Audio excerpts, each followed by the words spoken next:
caso dell'insegnante padovana fermata durante le cariche della polizia e denunciata per aver sputato e preso a calci alcuni agenti arriva a Roma. Dure le parole del vice premier Matteo Salvini, che ha commentato così la vicenda di Maria Giachi, giovane professoressa precaria dell'Istituto Leon Battista Alberti di Abano. In prima linea venerdì sera durante gli scontri tra polizie e manifestanti dei centri sociali che avevano iniziato un corteo non autorizzato per protestare contro la manifestazione no aborto organizzata dai gruppi di estrema destra di Forza Nuova.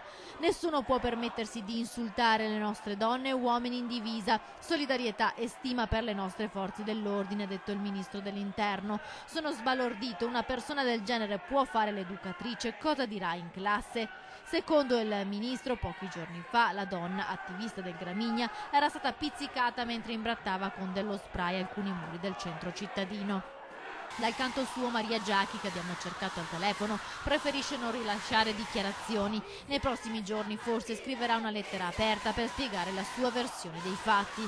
Con lei invece si schiera il sindacato ADL Cobas, un insegnante che testimoni pubblicamente il proprio antifascismo. È un messaggio educativo pienamente coerente con il dettato costituzionale. Questa è la posizione del sindacato di base.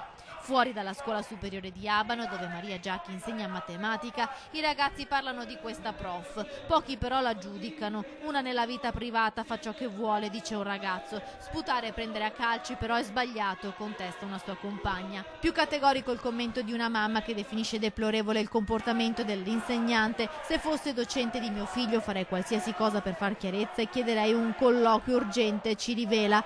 Chi si è già attivato invece con una verifica interna è Roberto Natale, nuovo provveditore agli studi di Padova, che ha annunciato che si occuperà del caso.